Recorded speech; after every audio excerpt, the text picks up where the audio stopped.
Welcome, everyone in the United States, Canada, and around the world to another episode of It's a Wrap with Rap, where powerful stories meet real life resilience. I am your host, Ron Rappaport. Today's guest is author Jay Setchell, a living testament to perseverance and inner strength. Jay is the author of the inspiring book, The Strength Within You, It's Always Too Early to Quit. Jay's journey is not just motivational, it's hard earned. After surviving multiple serious accidents and enduring numerous surgeries, he was faced with challenges that would have caused many to give up. Instead, Jay, who has never known the word quit, chose to rise. Through pain, recovery, and relentless determination, he rediscovered a powerful truth. Quitting is never the answer, especially when your purpose is unfolding. His book is more than a story, it's a roadmap for anyone facing adversity, self doubt, or setbacks, reminding us that strength isn't found when life is easy, but when we never stop moving forward. Welcome, Jay, to the podcast. Hey, Ron, I appreciate it. Glad to be here. Glad to be here, Glad, sir. glad to have you. It's a pleasure to have you with us today. Hey, I read same your here. book. I found it very inspiring. First off, you served in the U.S. Marines, and I want to thank you for your service. Hey, you're welcome, and I'd be glad to do it again if I could. Well, let's introduce you to the audience, Jay. Please tell us a little bit about your early years leading up to joining the Marines. My early years, I was born and raised on a working farm in northern Illinois, north central Illinois, and we did the typical thing with feeding calves and had a lot of cattle and I was raised with fortunately by some great parents and grandparents but my parents were, they expected I was raised with a sense of urgency, a sense of responsibility. It's kind of like, and I say it in my book, if it is to be, it is up to me, because it really is. There's so much of that out there. It's to learn to move ahead in life, but that's kind of what it was they wanted to see me mature as a young person. So when I got out of high school, if I wanted to move on in life, I'm ready to do it. And of course, those years were different. I was born in '49, and so the '50s and the real early '60s were a different time. We didn't have all the electronics and so on, so everything was by hand. Everything you did was a little more difficult. You didn't have air conditioning. The heat wasn't that great when it's 30 below 0 in the winter, but I had good formative years. I had very responsible parents, and I learned a lot. Excellent, excellent. Now, I would like you to share the stories of your mishaps and accidents that occurred and led you to where you are today. So let me preface it a little so the audience can get a sense of the situations you went through, and I'm gonna rattle them off. Three brushes with death, 15 back surgeries, and I may be wrong with these numbers, so correct me if I'm wrong. Two brain operations, a staph infection that's antibiotic resistant with a 75% mortality rate, COVID, Brown-Séquard syndrome, an ACL replacement, softening and thinning of the spinal cord, carbon monoxide poisoning, drunk driver accident, car accident besides that, pain, swimming pool dive, so oral surgery, your last shoulder down, and you maintained a job in 1991. I'm sure I missed something in it, but you expound on that? Sure, and to me, you were breaking up on my headphones, so I don't know if you were picking up to your audience or not, but most of it I got. Yes, sir. There has been 2 car accidents, one in the Marine Corps when I was taking another Marine back to base. I was a sergeant in criminal intelligence, and they found this gentleman was a corporal. He was in my unit under my command. The people that he was tracking, found out where he was at, cut his head open pretty bad, cut his ear half off, down into his neck. I just happened to stop at his house, and but that all led into a thing where his wife went with us. They'd just been married just a few months. She ended up being in a coma. We hit a semi, taking him back to base. And the semi was pulled across the road at nighttime, had no side lights, no reflectors, no identifying marks at all. It was just like driving into the dark. And we had cars behind us. One was a full bird colonel, and his testimony was if we hadn't hit the semi, they would have hit it. But the car was a '66 Ford Galaxy 500 XL that went from 17.5 feet to under 10 feet. It Well, just crushed, and then it yeah. blew up. It was on fire, so we were all on fire inside the car. 3 Marines on orders for Vietnam left staging battalion and came upon it and, worked to pull us out, and they had to fight. I mean, it's a long story. I don't wanna really it would take too long to cover all of it. The one thing that really struck me was the one gentleman that's still alive had told me that when they were wrapped up and they were starting to get cleaned up and stuff as the 3 officers went over to the the ambulance or whatever, they had skin hanging off their hands and their arms, and they they felt that and everything had been very, very hot because everything was on fire, and the thing that really it gave me tears when he told me, I was wordless, and but when they started cleaning them off, they figured it was their skin, but it ended up being our skin. They had worked so Wow. hard on pulling us out, they had pulled our skin literally off of our bodies. And that, if you stop and think about brothers saving brothers, and we were in civilian clothes because that's the way the Marine Corps is. They didn't know we were Marines, but that was it. And on the when they had me in emergency, I had a bad out of body experience. 3 doctors gave up on me. Were leaving. One of the Another doctor had been called, was a, oral surgeon, and I had 32 facial fractures. They had had to dig my head and my face out of the steering wheel, and my skull was crushed, had severe TBI, burns on my skull, and he he cut a tracheotomy, and he the other 3 doctors were walking away. He was looking at it from a different standpoint, and when he cut the tracheotomy, I just the blood came out of me, just spewed out of me like a whale surfacing, and what had happened was I'd had multiple fractured ribs on my left side and right side, but I had 2 p lung had been my left lung had been pierced in 2 places and my right one. What happened, I drowned in my own blood, and so Wow. that put the pressure on my heart, Yeah. and the other ones then said, "Oh my gosh," you know? Now, I don't remember anything. I remember cussing, swearing, I was mad, everything was very violent, but I felt like I was alive, but I was out of my body, and they were walking away and telling the other doctor, "He's a lost cause. He's too bad."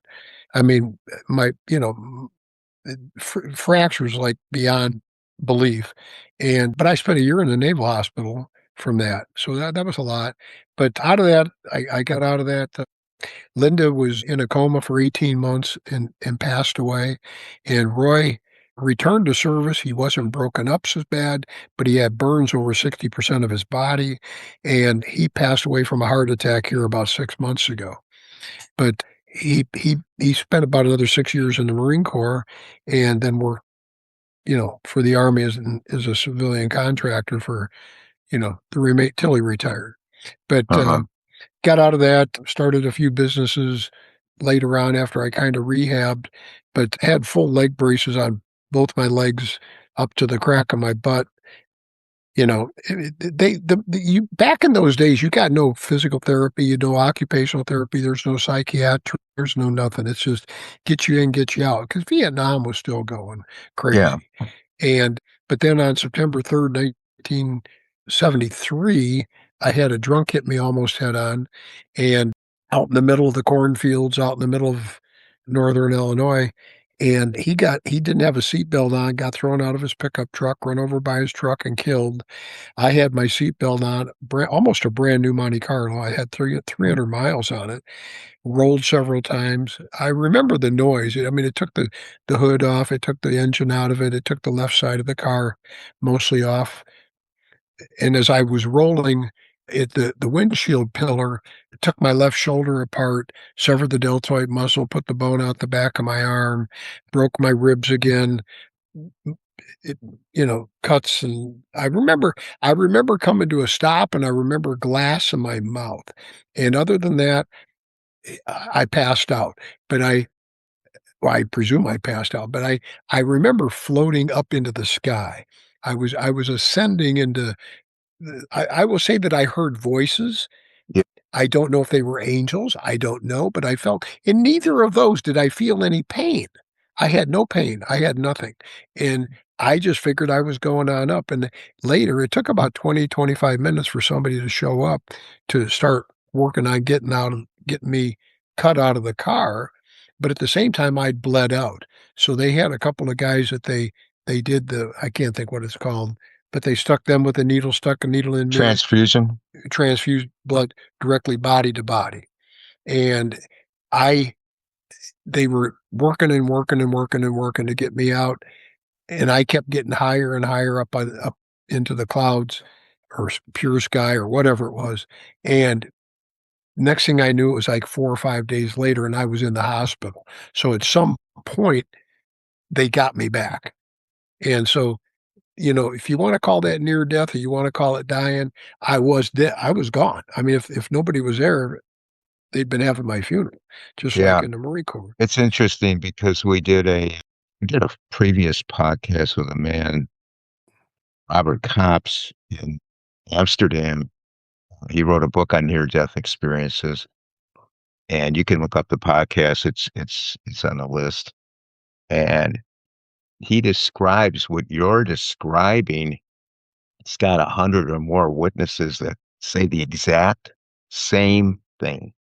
Mm, It doesn't change. The story's the same. They ascended up, they could look down, they could see the doctors, but they didn't feel any pain. I mean, yeah, it's amazing. Everybody's well, got the same story. I So, guess that proves that neither of us are lying. You no, know, no, but, it does. And I was going to say, this, you also had a situation with carbon monoxide poisoning. well, yeah, I forgot about that. That was, after I got out of the hospital from the Marine Corps, I was staying in the basement at my parents' house, and it was all finished off. It was, paneled, and my mother had piano lessons down there and stuff, but on the back side of there was an old army cot, and I liked it because it was a common cool temperature, it was quiet, it was very dark, and I had my Blake braces on and all that, but I woke up and I had a splitting headache. I mean, I don't know how I even woke up, but I couldn't even walk with my leg braces. I couldn't do anything, and I crawled like the low crawl in the Marine Corps, and I got to the stairs, and I there was no way I could do anything. The pain was unbelievable, and I screamed and yelled, and finally my dad came to the door, and between my mom, my dad, and my little brother, well, he was not little, but he was 14, 15. But they got me to the hospital, and what had happened, a bird or birds had built they blocked the chimney enough that A nest? carbon monoxide is heavier than air, and I was in an army cot in the basement. So, we could have gone all winter, and the carbon monoxide may never have bothered the 2nd story or the main floor, Right.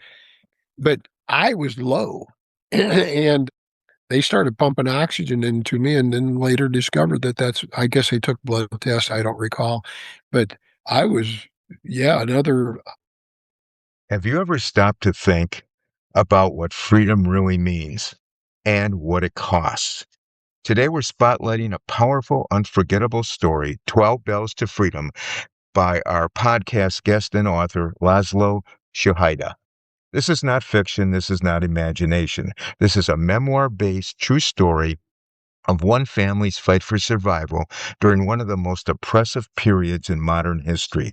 Set in post World War II Hungary, from 1945 to 1956, the year of the Hungarian Revolution, this book takes you deep into life under Soviet occupation, a time marked by fear, blacklists, constant surveillance, and the ever present danger of losing everything. Through the eyes of a family determined to survive, 12 Bells to Freedom reveals what it truly means to live under tyranny. It's a story of courage in the face of uncertainty, resilience in the face of injustice, and hope when everything around you says to give up. One of the most gripping moments in the book is their journey through the Sopron forest in Hungary, a desperate and dangerous path toward freedom. You'll feel the tension, the risk, and the unwavering determination that define their escape. This is more than a memoir, it's a living history lesson. In a world where freedom can sometimes be taken for granted, this book is a must read, especially for younger generations. It offers children and young adults a powerful perspective on history, helping them understand the value of liberty, the cost of oppression, and the importance of never taking freedom for granted. It's educational, it's inspiring, and it's deeply human. Whether you're a history enthusiast, a parent, looking to teach your children about resilience, or someone searching for a story that will stay with you long after the final page, this book delivers. And the best part, 12 Bells to Freedom is available now on Amazon in hardcover, paperback, Kindle, and audiobook formats, so you can experience this incredible journey in the way that fits your life.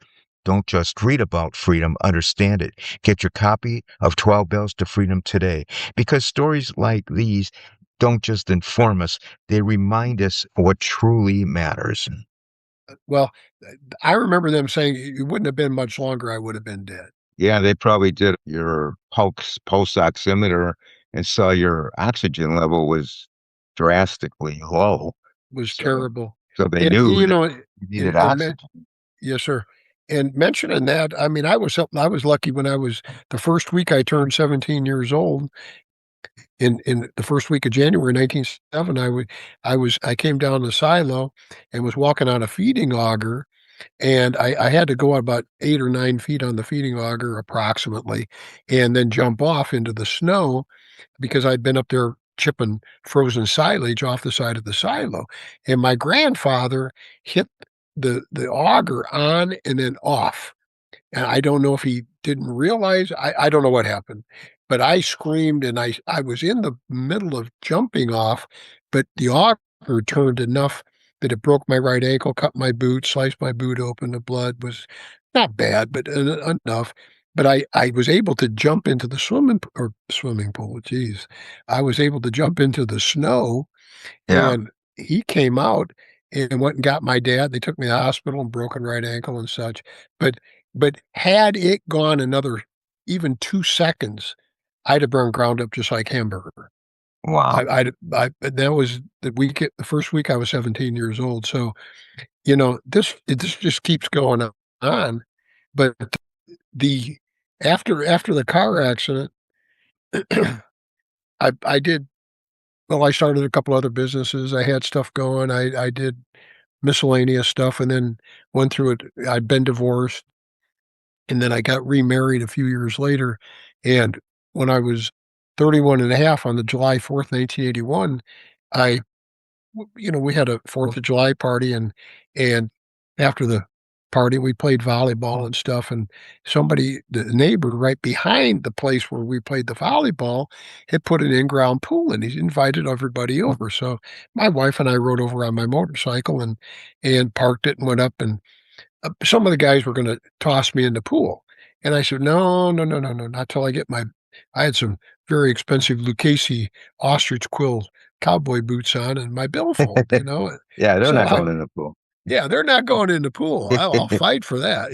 Yeah, And so I got them off, and they come running for me, and I thought, "Well, I'll just jump in." yeah. And I know you said dive, but I jumped in on my feet, and I landed 2 stiff-legged in 3.5 feet of water. That and I had contacts in. I might have thrown my head back a little bit, but the compression of the fracture broke 4 of my vertebrae in my neck, C3, 4, 5, and 6. And and looking back while I'm talking about that, the doctors have throughout my life and all the surgeries I've had to have and neck surgeries and fusions in my neck, they believe that in the car accident in the Marine Corps, Yeah. it was so severe that I very well may have had a hairline fracture or something in my cervical area in my neck, Yeah. as well as my back, obviously, because if you get in the car, the accident was so severe, it probably did affect my back. And then I laid in traction for 8.5 months in the hospital. Well, that oh my God, the back pain the whole time was terrible. But I just figured it's life. I don't know. And, Yeah. but at any rate, back to the swimming thing, I I just remember floating in the water and turning in the water, and, I got to the point where I knew I had to breathe, and it's everybody that's listening, everybody that's not everybody maybe, but most people listening and yourself as well, probably at some point in your life in a swimming pool when somebody comes up to you and goes they talk to you in your ear under the water, like to say, "Hey, Ron," blah, blah, blah. And all it sounds like is bubbles, it's like it's all "blue, blue, blue, blue, blue, blue." Yeah. And when I I realized I've gotta breathe. I don't is it water or not, God makes you can't hold your breath to pass out. It's it's in you that you're gonna have to do it. Yeah. Now, whether I breathed in through my nose and my mouth, both, I don't know, but when I drowned, it sounded just like somebody was talking to me in my ear, Bubbles. Yeah. the bubbles, and within a millisecond, everything was calm, everything was quiet, everything was dark, and I was gone. I was gone. I do not recall any kind of a tube or a pipe or a light, but I did feel like I was inside of a tornado, like a vortex. I felt like it was spinning and taking me down faster and faster to a point that it was gonna stop at some point, but I never saw the end. And I found out later that a couple of the people said, "Hey, there's something wrong with Setchell because he's not coming up. He's been down there for a long time, and he's not moving." And they said, "Oh, don't worry, he's an old Marine. He's gonna grab a hold of you if you go down. He's gonna hold on to you." So that's kinda why they didn't come in and get me, say, at 4 minutes or 5 minutes maybe. Well, Wow. then I It's a started long time. yeah, it was well, it ended up at about almost well, between 7 and 8 minutes when they started to work me out, but a young lady well, they noticed I was changing colors. I was becoming darker color. Yeah. I the oxygen was gone, I Sure. drowned, and she went ahead, jumped in, and when I look at it that God, uh, uh, did me a favor and gave her the word, "Jump in and try," and then another gentleman, same thing, but he realized she was having problems and there was something wrong. So he helped her, and they got me up to the pool edge, and they threw me out. They threw me out so hard, the doctor said it's a wonder it didn't sever my spinal cord completely. It broke my left eye socket. My head hit the pavement so hard and we had a gentleman, a division our division secretary for the company I was with was at the party, and her husband was there, and his name was Fred, and Fred had not been out of the Army very long, maybe 3 months, 2, 3 months, but he'd been an MP. So he was, versed in CPR. So Yeah. whether it was Fred that got me back or the EMS that got me back, he was working on me, I was told, and the EMS was only like 3 minutes away by chance, good Lord, and I don't remember anything. I mean, after I breathed the air I drowned it was a few days later I woke up. I don't know if I woke up or was just cognizant of life, but there was a doctor sitting there, and, the doctor I had to what they call Gardner-Wells tongs bolted in my skull. It goes over your head like a horseshoe, Yeah, and it I takes you remember that picture in the book, yeah. yeah, in traction, and that's in a Yeah. circle bed. And then in the book, if you saw it, it also then later on, they put me in the halo cast, Yeah, like I've got these scars yeah. here and the back of my head. That was later. But the doctor told me, he told me I jumped in a pool, I broke my neck in multiple places, I was paralyzed from the shoulders down, and he told me what I was in, and later they were gonna put me in a halo cast, which I didn't have a clue what that was at the time. And I would in about a month, approximately, or 5 weeks, they would send me to a rehabilitation center and let them work on me and see if any movement would come back. But it was their opinion that I would probably never move anything from my shoulders down again. And about 5 or 10 minutes after that, I mean, that terrified me. It just I mean, I the pain I was going through at the time too, because now I was I was cognizant of the cervical pain, the spinal cord pain, and it felt like my body was on fire, and it felt like a Parents, caregivers, and anyone raising kids in a digital world, this message is for you. Before the smartphone, before the apps, before the endless scrolling, there's a conversation that must happen. And that conversation is at the heart of Adam Ferguson's powerful and practical book, The Things You Have to Do Before I Buy You a Phone. In today's world, giving a child a phone isn't just about convenience, it's about responsibility, maturity, and preparation. Adam speaks directly to parents who want to raise confident, grounded kids without fear, guilt, or confusion. This book is not anti technology, it's pro intentional parenting. Through real life examples, clear expectations, and thoughtful guidance, Adam lays out the essential steps every child should take before receiving their first phone. From building trust and accountability to understanding online behavior, boundaries, and consequences, this book helps families get on the same page before the screen ever turns on. What makes the things you have to do before I buy you a phone so impactful is its tone, honest, practical, and deeply respectful of both parents and kids. Adam doesn't preach, he equips. He empowers parents to lead with clarity and kids to understand that a phone is a privilege, not a right. This is the kind of book that sparks meaningful conversations at the dinner table, sets healthy expectations early, and helps families avoid the conflicts that often come with technology. If you've ever wondered, how do I know my child is ready for a phone? This book gives you that roadmap. Parents, educators, and mentors, this is a must read for navigating childhood and adolescence in a digital age. Pick up your copy of The Things You Have to Do Before I Buy You a Phone by Adam Ferguson and start building responsibility before the device ever enters your child's hands.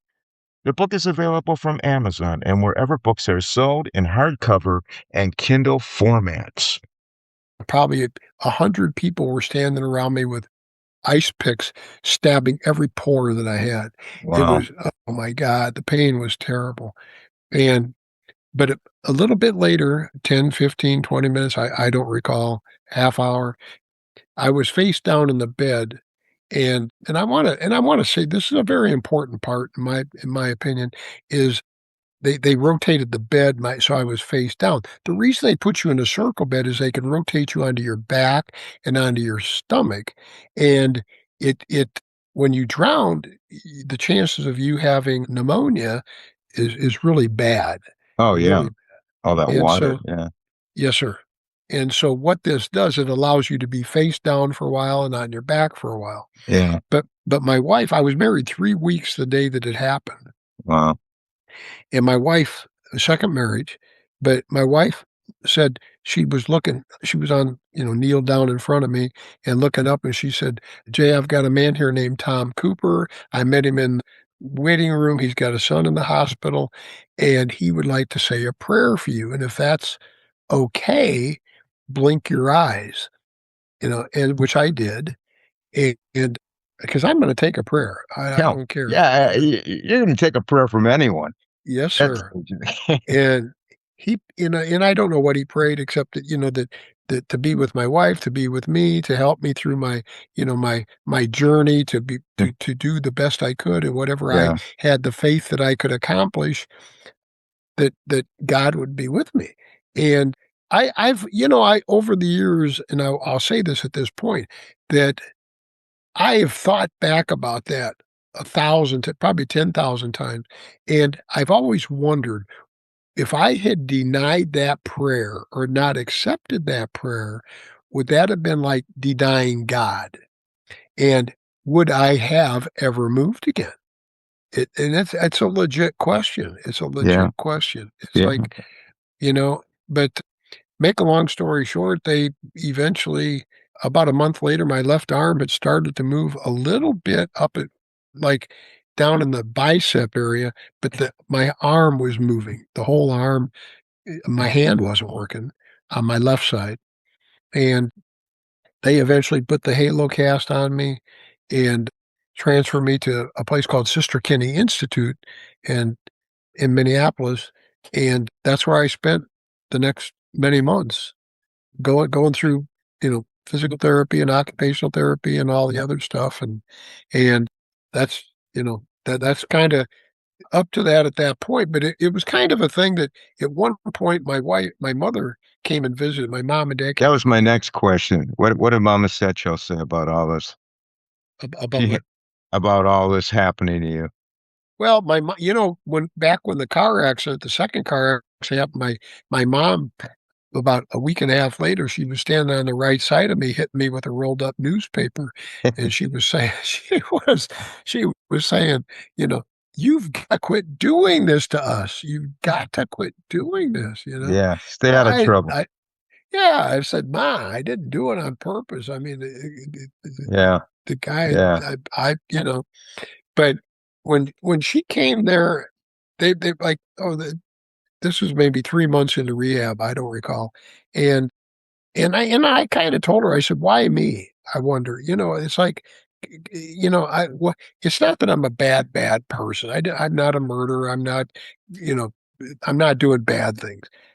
Was I mischievous? Did I ever throw an outhouse in the lake? Yes, I did. Did I drag race? Did I drink before I was, you know, Hey, nobody's perfect, Jay. hey, I may be close, but no, no, yeah. And I didn't mean why me like I was bad mood about it, but it's what I was looking at was, everything from the feeding auger accident to the dying in the Marine Corps to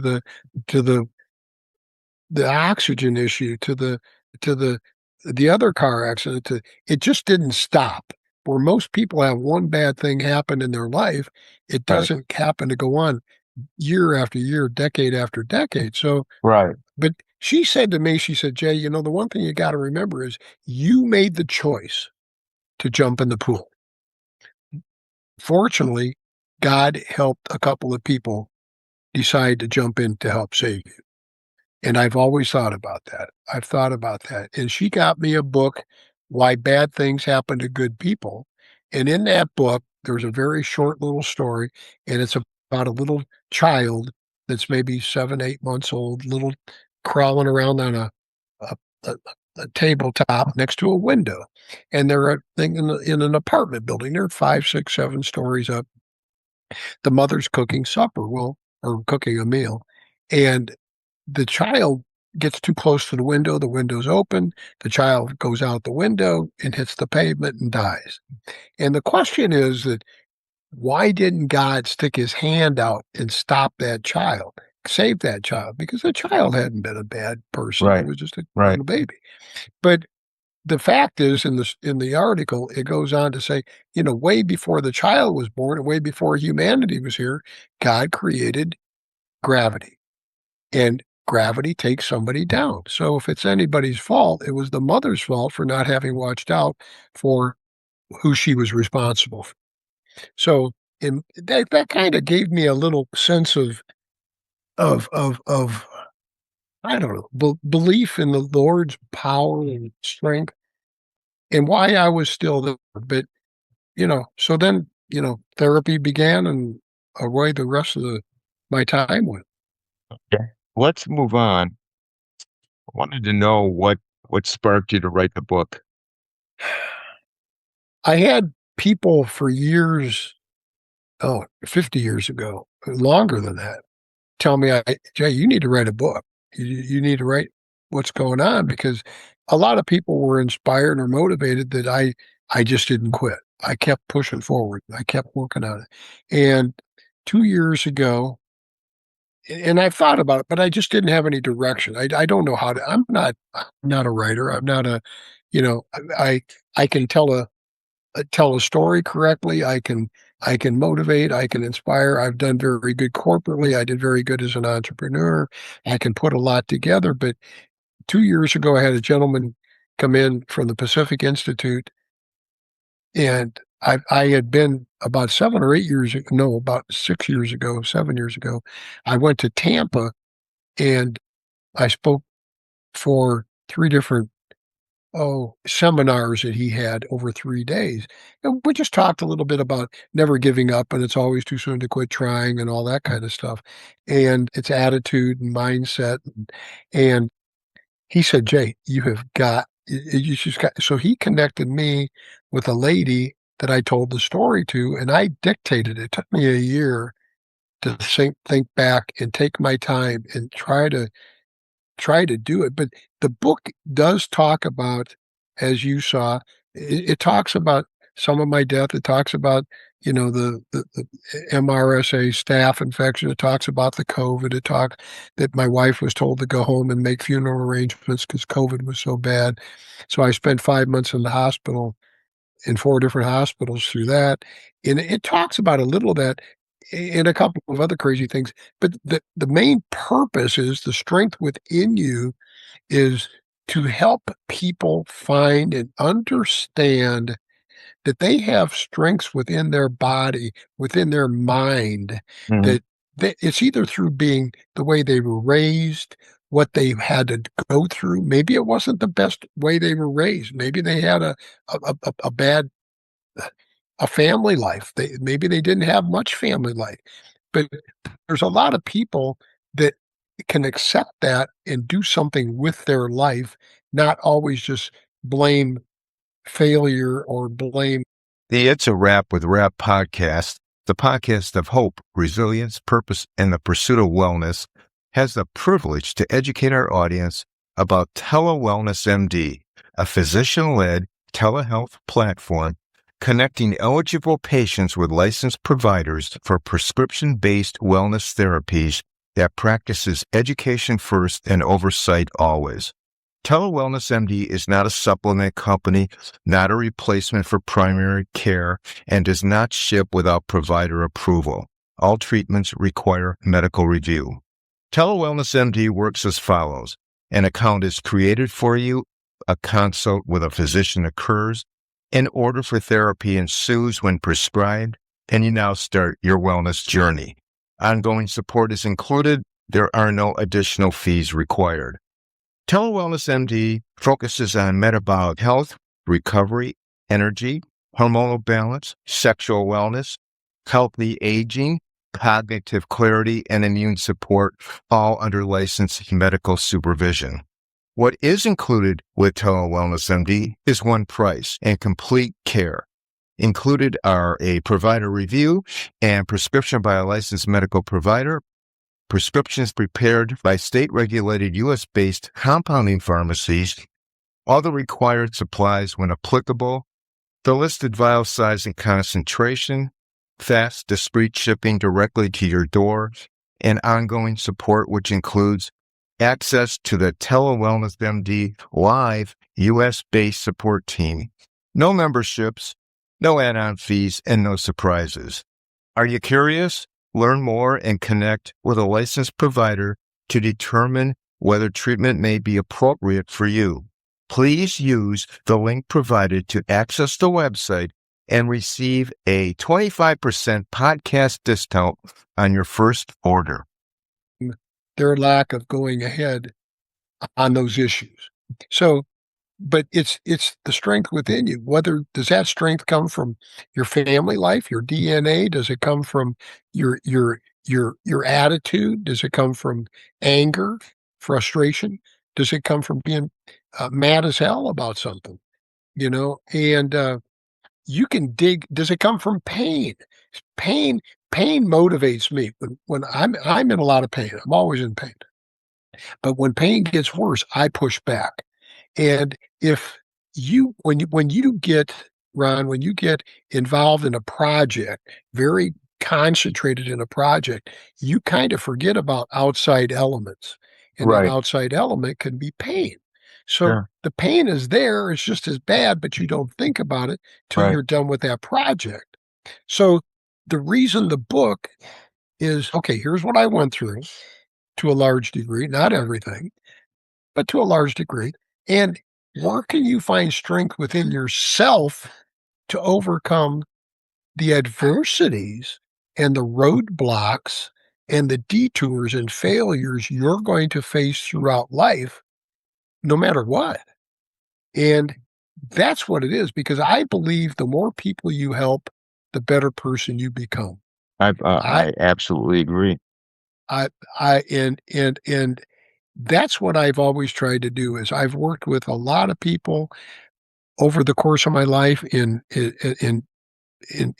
companies I've started, whether or when I was corporate, and some people, if you don't have the wherewithal to pull yourself up by your own bootstraps to help yourself at all, then you have to kind of make that decision that I'm not going to spend more time on that person when there's somebody over here that will do that. And that gets back to the 10 two-letter words that I put in the book too. If it is to be, it is up to me. Yeah, absolutely. Absolutely. I know we're running out of time, but had a whole bunch of questions for you. We're going to have you back, Jay, because you're such an interesting story, to be honest with you, and you help so many people with what you've been through. All right, let's go some of my other Go questions ahead. at the Go end. ahead. They do have a bunch that we just don't have time for, but a couple things. Yes, sir. If you could go back and tell your younger self one thing, what would it be? You're going to go through a lot of difficult things in your life. Never give up. Never give up. Never It's quit. always too soon to quit. It's always too soon to quit. Always keep trying. Okay, what advice would you give to someone feeling stuck or uncertain about their next step? I believe that the people or that person needs to decide if their next step is what they really want. And if they really want it, what what can they do? Can they read a book? Can they listen to a podcast? Can they find somebody that's doing what they want to do or in that next step and go out and talk to somebody. There's the old saying is, surround yourself with people on the same mission that you're on. Right. But also find people that are smarter than you are or experienced and people that have been through it and explain to them. I don't know many people that you can't go to. If I wanted to come to you right now and say, Ron, I'm having a real struggle with this, it's something I'd like to do. I don't know really what to do for the next step. Is there anything you could help me with or direction? Because I've seen that you've done that. You know, I don't think many people, including yourself, would sit there and deny that person a little counsel. Absolutely. So that's what I look out, research, Right. look what it is. What am I gonna have to overcome Right. in this direction that I would like to go? Great advice. What's next for Jay Setchell? What new goals do you have going forward? And briefly tell us how are you doing today? Start say the whole question again. I said, well, let's start with what's next for Jay Setchell? What's your next goal? Well, I'm still working on an invention. I got a utility patent. It's something that can go worldwide I'm still kind of plugging on that. It's just been a hard thing to get it produced, but I'm a pretty well, I'm a big partner in another company that we just picked up 48 other countries outside the US, and I'm an investor into that, and it covers, battlefield immersions, full combat, training facility, it's explosions, it's noise, it's smoke, it's everything, but we also have taken that and moved it into the fire department range and the law enforcement range, so we just went to some things here recently, and they're just blown away. We have products that nobody else has in the world. They're nobody's got them, and so it's and if it's like if you go, let's just mention firefighters. They had a big convention in Orlando. They stopped in Tallahassee and Mobile on the way back, and everybody was blown away with it. And if you think about it, training is so important because if you can save one firefighter's life that's gonna do it for the next 20 or 25 years through training, how many lives will he save? Absolutely. And so you have to look at the long term on it, but I just wanna help. I mean, if I had the opportunity to speak to somebody, to talk to a group, I had, a colonel here with an ROTC unit, she called or emailed me and asked me if I'd speak to 6 classes, about perseverance, about never quitting, about what it's gonna take to get through life Yeah, because she read my book she got it from another lady that got my book, and I my problem is with my paralysis and my big power wheelchair, I I don't you mentioned I had 15 back surgeries, which I did, but I've had 73 surgeries overall, oh, yeah, and it's tremendous just number. so my ability to travel is somewhat limited, Sure. and between traveling and pain, and you can't get on a stage. I can raise my wheelchair up a little bit, but I there is a story to tell people, and I've talked to some groups, and I spoke to a high school class about 25 years ago, and actually 5 classes, but the last class of the day, I mentioned, I said, early in the first class today, there was an individual there that just didn't pay a lot of attention. They didn't have any eye contact. They didn't take any notes. They didn't do anything, but they were there. It was an alternative school. It's for kids that were problem children or had a problem and were going back to school. But I said in this class right now, and I said I wouldn't have hired that person no matter what. I don't care what they had for degrees. It doesn't matter. I wouldn't have hired them. And we were supposed to be talking about our business, what we did for a company. And I thought, no, let's talk about what it takes to get through life. Never give up. And that made a more of an impression. But I said, there's a person in this room that's given good eye contact. They've been observant. They've nodded their head. They've taken notes and so on. And they're dressed well. I would hire that person today because of their intent and their desire, apparent desire, visual desire to move ahead and better themselves. And it ended up being a young black girl. And you can see me on the video here, I was a 52 or 53-year-old white man then with gray hair, and I was on a walker. And when the class ended and everybody left, she came towards me with tears pouring down her cheeks. And she reached her hand out to my only hand and arm that work at all and shook my hand, and she told me, she said, "Sir, you have changed my life." And it Wow. made me cry. The Sure. tears ran down I couldn't talk. It choked me up. I was like, "What do you say?" And here let's just say I'm 50 and she's One of the 18. best compliments you can get, Jay. Yes, sir. I couldn't that changed my life and gave me the belief that what everybody had been telling me for years that you motivate me, you inspire me. It's like, how Yeah. do you do it? I've got to tell me your secret. I don't know what my secret is. I don't know. I just do it. Well, But yeah, for I that mean, young, just listening to you, it's so empowering. I mean, I know everybody out there listening or viewing this is probably just in awe of you, you know? well, It's just the way you come across. You know, you have something that a lot of people don't have. well, it's a commitment. It's a commitment to life. It's Yeah, it's a yeah, commitment that I know that someday my life is going to end, and what can I do but you're a before caring I person. die? You're a caring person. I really want to help people. I Yeah, do care. it's pretty obvious. It's obvious just hearing you. Thank thank you. Jay, I wanna ask you as we get ready to leave, where can people contact you and get the book?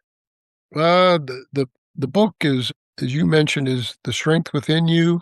It's Always Too Soon to Quit. It's available to Amazon. I've got a web page, no, a Facebook page that they're just putting out right now. It just came out about a week ago, or 4 or 5 days ago, called The Strength Within You. Is a Facebook page, and it's got some good things on it already. It's really getting a lot of response. But I've also got a website that it's been held and they're finishing it up, so it's not there yet, but Do you know the it name will of be. it? Yes, sir. It's hey, it's a great name. Neverquittrying.com. Never Quit Trying.com. Trying it's under It, construction right now. yeah, but it's got a holding spot, and they can contact me through my email. There is my first name, Jay, J at neverquittrying.com. All right, we're gonna put that in the podcast notes, and Okay. I wanna let everybody know that our podcast, my podcast, It's a Wrap with Rap, is also promoting the book, and it will be an ad in several of the episodes, and it will also be on our Book Nook, which will be on which is on the website. It's a rapwithrap.com, and we will be coming out with also a new website. It's a rapwithrap.com, which is like Jay's under construction and should be out very shortly. I want to thank you, Jay, for joining us today on the podcast. Your insights, your honesty, and your willingness to share your experiences has made for a powerful and meaningful conversation. I appreciate the time you spent with us and the value you have shared with our listeners and viewers. Thanks again, Jay, for being here, and I wish you nothing but good health, physically and mentally, going forward. Uh, Okay? No well, more, let's hope no more uh, mishaps, accidents, all that stuff that's yes, behind sir. you, and we're going forward, and we're going strong. Well, let's a couple of 2 or 3 things real quick. I would like to come back and ask me, some other questions because I will. I will. I think you've got some on it. Another thing that I thought about, somebody mentioned to me yesterday, "Jay, there's no reason you can't do Zoom or something like that and do virtual, field Absolutely. Yeah, coaching." I was gonna tell you, I wrote that down in one of my notes. You got Zoom. If you can't travel, hey, you got Zoom, so you can We go can still anywhere. do something, but I'd like Absolutely. to leave something, and I start my book out with, and I know you saw this, but I'd like to say it to everybody out there is what lies behind us and what lies ahead of us are very small matters compared to what lies within us, Absolutely. and that's where I come from. I know what it's like to be dead, and I know what it's like to need help, and I'm not gonna live forever, and what I can do, like you said before, I do care. I really do. Yeah. It's And it's a it's it's whatever I can help. once again Thank you, sir. a pleasure to have. Thank you. Comments and suggestions for the podcast, you can email me at it's a wrap with rap at gmail.com. We have a Facebook group, a couple thousand people in it. It's a private group. You want to join, just email me. It's a wrap with rap. We're on Instagram. It's a wrap with rap podcast. We're on X at rapper, WRAPPER 130. We're on most social media platforms. Our website is it's a wrap with rap.com. And all the episodes are on YouTube. We have a YouTube channel. It's a wrap with rap, the podcast uncut. I want to thank everyone for listening or viewing. And I want everyone to please stay safe. And for now, it's a wrap. Let's be honest. Life doesn't slow down when we're overwhelmed. Stress, anxiety, relationship struggles, burnout, they can creep in quietly and stay longer than we'd like. That's why I want to tell you about onlinetherapy.com. Onlinetherapy.com makes getting professional mental health support simple, affordable, and completely online. You can connect with a licensed therapist from the comfort and privacy of your own home. No commuting, no waiting rooms, no added stress. What makes them different? They don't just offer live therapy sessions, they provide tools to help you grow between sessions as well. Worksheets, journaling, prompts, activity plans, and messaging support so you're never navigating challenges alone. Whether you're working through anxiety, depression, relationship issues, or just trying to become a healthier version of yourself, OnlineTherapy.com gives you structured support designed to fit your schedule and your life. Therapy isn't a sign of weakness, it's a step toward strength, clarity, and emotional resilience. If you've been thinking about talking to someone, consider this your sign. Visit onlinetherapy.com today and take the first step toward feeling better, thinking clearer, and living stronger. Click the link in this announcement and receive a 20% discount on your first visit using the code therapy20. Plus, there are financial aid options during checkout to ensure accessibility for everyone.